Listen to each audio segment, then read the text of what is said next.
A blessed morning to all of you, my dear brothers and sisters in Christ. Today we celebrate the solemnity of Saint Joseph, a faithful and humble man, entrusted with a special mission. In our gospel reading, Joseph is portrayed as a just and obedient man, a man of faith and integrity.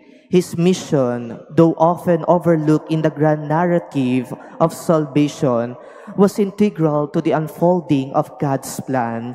As we can observe, Joseph's call was not one of gracious proclamations or public recognition.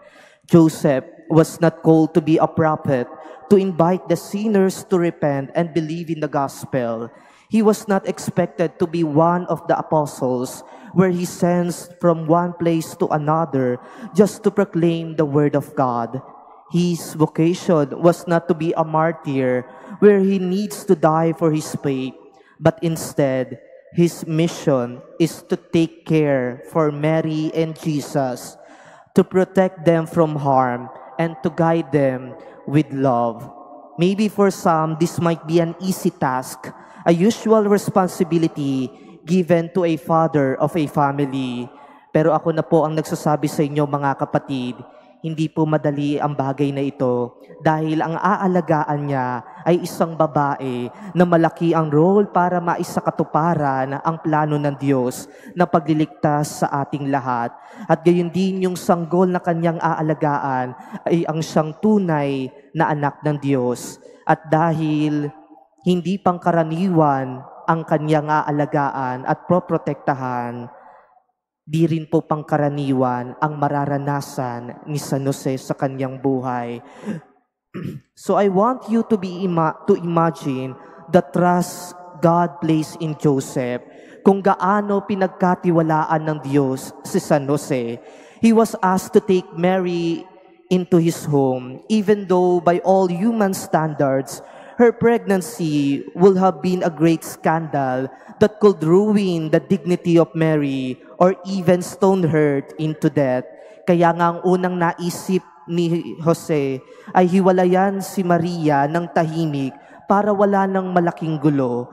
But Joseph, as a righteous man, what he did is to listen to God's voice through the angel in his dream, and he took Mary as his wife. And here we could see first and most important element in doing our mission, and that is to obey. To obey first. Be obedient in God's will.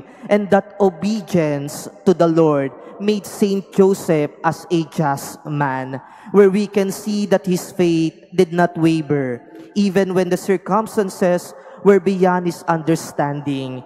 He allowed his life to be transformed by the divine call, and in doing so, he became the protector of the Holy Family, the guardian of both Mary and Jesus. So, as a just man, my dear brothers and sisters, may nabasa po ko, kaya nga daw pong tinawag na just man si San Jose dahil marunong daw siyang mag-adjust. Kasi because a just man knows how to adjust his own will to the will of the Lord. Bilang isang matuwid na tao, alam niyang ituwid ang sariling kalooban gamit ang kalooban ng Diyos.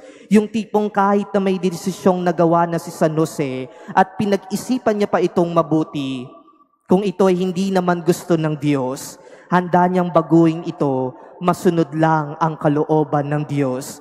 Kaya nga sana mga kapatid, masabi rin natin sa ating mga dasal, Lord, not my will, but yours be done. At isa sa mga nakatulong upang malaman ni San Jose kung ano ang dapat niyang gawin ay when God made Joseph realize that his role was not only to protect Mary from public shame, but also to be a father to Jesus, a father who will nurture, guide, and support the child destined to be the Savior of the world.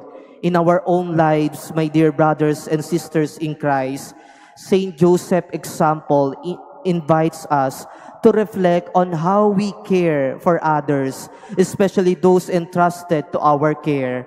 For many of us, our vocation is always to take care for the Son of God in our life. And like Saint Joseph, we are called to be faithful guardian of the people entrusted to us, whether as parents, spouses, children, or members of the community. We are called to protect and nurture those we love with tenderness, sacrifice, and a deep trust in God's plan. Kaya po sa panahon ngayon na maraming mapang-api, marami ang mapanghusga, at marami ang mga bully, paano kaya natin maipagtatanggol at mapoprotektahan ang isa't isa laban sa mga ganong uri ng tao? O baka naman dumadagdag lang tayo sa mga nang-aalipusta sa ating kapwa. My dear brothers and sisters in Christ, on this solemnity, let us reflect on the example of Saint Joseph in our own lives. Let us live our faith in action to care for those entrusted to us and to trust in God's plan, even when we cannot see the full picture of it. And let us imitate Saint Joseph for being a just man, adjusting our own will to the will of the Lord, so that we can fulfill our mission entrusted by Jesus Christ. Amen.